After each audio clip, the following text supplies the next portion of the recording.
before you even set your KPIs, you should be able to talk about the importance of the KPIs, probe into it. And when I say probe, I don't mean with an empty brain. As you're probing, you should be suggesting. A couple of weeks ago, Meta hired Andrew Tulloch, an AI researcher, for a total compensation package of, pause, get this, $1.5 billion over 6 years. So, anyhow you want to look at it, it's massive. So, in a period of 6 years, his salary, equity, and potential bonuses could amount to up to $1.5 billion. That's crazy. And in this episode, I'm going to be talking about intrapreneurs and entrepreneurs that we all know and love. The thing about the work environment is, for the longest time, we've been sold this story of how if you wanted to become a billionaire or super wealthy, you have to break out, own your own business, run your own stuff. Well, Andrew Tulloch actually would be a billionaire without having to own his business and run his own stuff because he's a very great employee. That's actually the nature of the work environment. But stories like that tend to be pushed aside. And I know this for a fact because I'm going to tell you a story from like 20 years ago that you probably did not know about, just to buttress my points before I get into the meat of the matter. So in 1980, Steve Ballmer was hired by Microsoft as employee number 30, their first business manager. Awesome guy. In fact, his value was so great that when they hired him, they offered him $50,000 a year as his salary, plus, get this, 10% commission on every profit he generates for the company. Now, he was so good at his job that he just kept generating so much profits for the company. And it was getting out of proportion in just a year. And so in 1981, when Microsoft was advised to move from being a private partnership to a corporation, they offered to give Steve Ballmer equity, instead of that massive 10% commission he was getting. And they gave him 8% of Microsoft. You can start doing the maths already. So they gave him 8% of Microsoft in 1981. Now, fast forward to 2003. At that point, 8% of Microsoft was already worth 1.95 billion. So he sold 4% for 955 million, again, effectively becoming a billionaire. So why am I telling you this? These are examples of employees who became billionaires. Now, I'm not even talking of millionaires because there are a ton of them that are millionaires already. Super wealthy, super rich. I'm saying that you can even become a billionaire. Steve Ballmer is the 8th richest person in the world. He got there as an employee of Microsoft. Yes, he was the CEO, but the CEO is still an employee. He wasn't even one of the original founders. CEO, but he didn't start out as the CEO. But that's the spirit of an intrapreneur, someone who works for an organization but carries the organization on their shoulders as though it were theirs. That mentality, that drive, that vision, that idea that if I'm working here, I'll give it my all. And not just my all, I will communicate properly. I will do things as I'm supposed to when I'm supposed to. Changes the game drastically. The problem with many people who leave their jobs to go start stuff, it's not that they really want to become wealthy or they couldn't become wealthy in their jobs. It's just things like unmet KPIs, poor communication, some work pressure here, various things. It's rarely ever the fact that you look and say, I can't become a billionaire here, I can't become a millionaire here. Because if you actually thought about it properly, you could. Maybe not in your company. In that case, you need to switch. But becoming wealthy depends on a number of things. Obviously, whether you are an entrepreneur or an intrapreneur, it depends on a number of things. The market forces, some may say your luck would play a very big role, hard work, consistency. There are a ton of, these buzzwords we throw around when we're trying to talk about success, but just imagine all those buzzwords, they play a role. But then if we're pushing those buzzwords aside and talking about what actually matters to success, and we're looking at people like Steve Ballmer and Andrew Tulloch, there are a ton of others, but I just chose to use these two as the case study for this episode. If we're looking at both of them, what do they have in common? One, they were super skilled, like extremely skilled at what they do. In fact, Andrew Tulloch was originally an employee of Meta. He left Meta to co-found another AI startup called Thinking Machines Lab that raised $2 billion. And Meta saw his value there and said, no, they want this guy back. And so that was when the offer came for 1.5 billion. Actually, it came as 1 billion initially. Guy refused. And then it went up to 1.5 billion. Awesome stuff. But it's nobody just throws money at people just because they have it. That kind of money is because they are placing a bet on the person. Now, that bet might actually be a win or lose type. However, the fact that the person has shown something, whether the person actually has the quality, but the person has shown something, just makes a world of difference. And just to buttress the point of the fact that it could be a win or lose, same same Meta hired. Well, they didn't just hire; they bought over a startup because of a particular guy, the founder. His skills amazing, had been shown to be really great on paper. And then he came into the company, and then they saw that his data was pretty much trash, and he didn't deliver as he was supposed to. But they paid him in hundreds of millions. Again, guy became super rich from that whole deal because he was able to project himself. So in this episode, primarily what I'm going to talk about is how to communicate and project your expertise, whether as an entrepreneur or as an entrepreneur, because it does matter. I've personally had stories in my own life, my career, in which I would make some kind of amazing results and do some really great stuff for the company I'm working with, and it does not get appreciated as I would expect, and then I start to feel very bad without realizing that I just did not communicate well enough. The problem tends to be with us a large number of the time. The problem tends to be with us how we communicate our expertise. That something has value is not enough. How you communicate the value is actually what matters. Think about scam artists. How do they do their thing? They have exactly zero value to offer you, but they are able to expertly communicate to you in such a way that you believe they have value. So communication really is king, not the value you have. I'm not saying you shouldn't have value. Please have value, but much, much more than your value.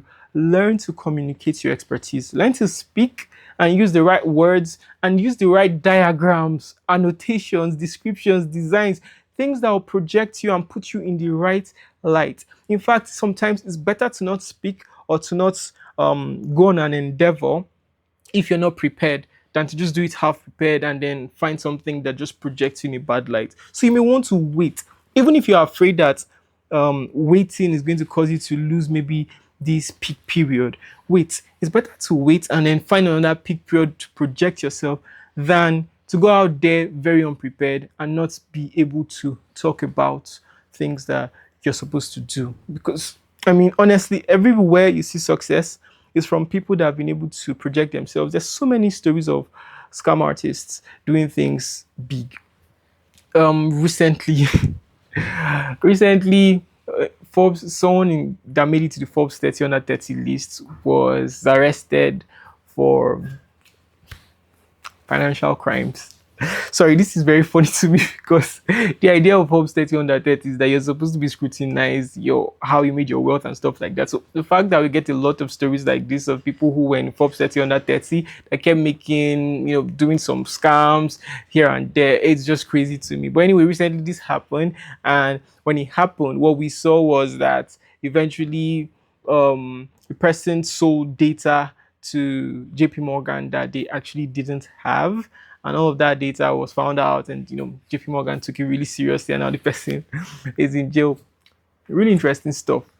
But my message there is not the scam, is the fact that the person was able to communicate what they did not have much more than people who actually had.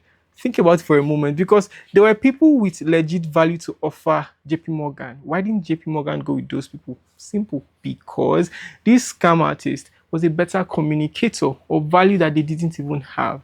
So maybe you should start thinking about your own life, the things that you can do, and how to communicate them better. So if you're working for somebody, before you even set your KPIs, you should be able to talk about the importance of the KPIs. Maybe if your manager sets KPIs for you, don't just let them do that. Actually ask, why are we using these KPIs? Are there better ways?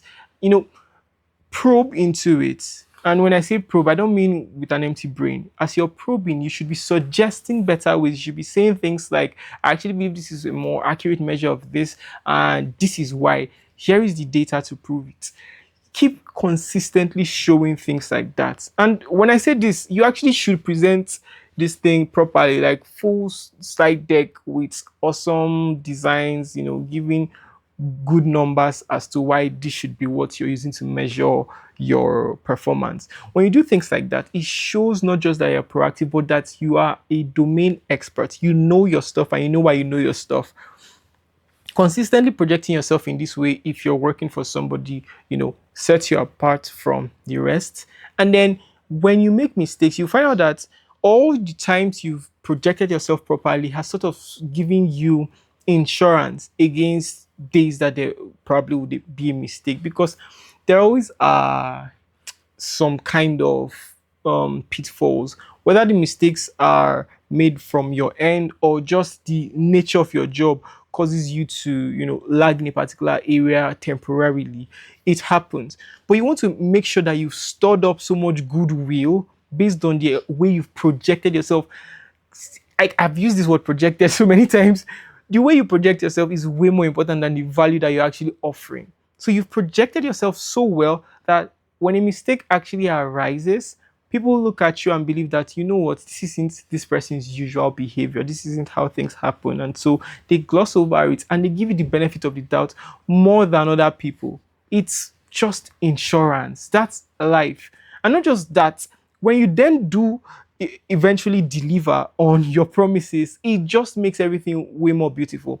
A regular person who delivers on their promise versus you'll be 10 times better, simply because you projected like someone who would deliver. So you now in their minds were reinforced using a confirmation bias, so to speak, because when you projected yourself, you already set an anchor point in their minds. When you delivered, it became like a confirmation bias because it was now like, this thing we thought about this person was actually true. Versus the person who never projected and just did things well, they may probably think it's a fluke. They may still say something like, okay, let's just watch this person. Even if the person keeps doing it well, they may just think that this person is a good employee for the numbers. But you who have projected yourself, you become a good representative of the company, not just a good person for the numbers. So you're doing well, you're providing results, and then you become the face of the company. They want to keep you. You start noticing that your salary is changing, very fast. People you got hired together with would probably just start getting jealous, because not just your salary, maybe they'll give you equity, give you so many incentives to stay and continue doing great work. That's how to be an entrepreneur. If you've not done all of these things and you're deciding to leave a role that you were employed to because you feel like you want to change the world, sorry, I don't know what to tell you, because the entrepreneurship side of life is not fun and games. There's so much happening there. It's crazy. But for entrepreneurs, it's pretty much the same story. Even whether it's a service-based business or a product-based business, it requires you to project both yourself and your products, yourself and your services. Why your service is better than everyone else's, why your product's better than everyone else's, things like that. Generally, you want to ensure it's showing clearly. You want to ensure that every single person knows about what you're doing. It's the beauty of life. So don't stop at being valuable. Move on to projecting your value. Tell the story of your value before you even go on a project to maybe hit your KPIs. Start talking about why it's important to hit these KPIs. Start talking about the business impact and things like that. And then go and do the hard work. Do the research. Do everything that is necessary to hit those things. And if you somehow fall short, do the research to find out why you fell short and present that. Don't wait for your manager to ask you why. Present that and say that you noticed that there were lapses here, or that maybe due to market movements, this happened here, and you were not able to do as well as you did. However, based on how well you did, this is still the business impact, and it's something that you can double up on in the next maybe quarter or something like that.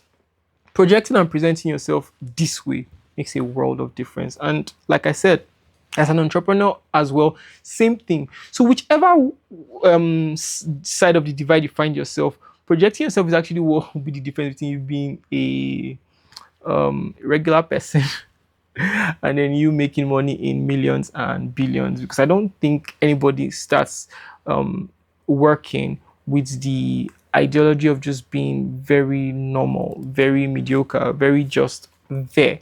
Everybody wants to be wealthy, or at least I would think so, because I want to be, So the way to get there, I promise you, is by projecting yourself. Scammers get wealthy overnight. Well, maybe rich overnight, maybe not wealthy, but they get rich overnight through projecting themselves. So why is it that you, who have all the value to offer, you have the right skill set, you have the experience and expertise to back yourself up, why aren't you projecting yourself like that? It's not pride, it's a simple explanation and definition of what you have to offer. Leave it there. Ensure you do it all the time, and I promise you, where you would be in a year's time will be remarkably different from where you are today. Learn to communicate, read books on communication. There's so much more to communication that I would like to go deeper into. However, I don't have the time to do this, but it's stuff I cover in my master classes anyway.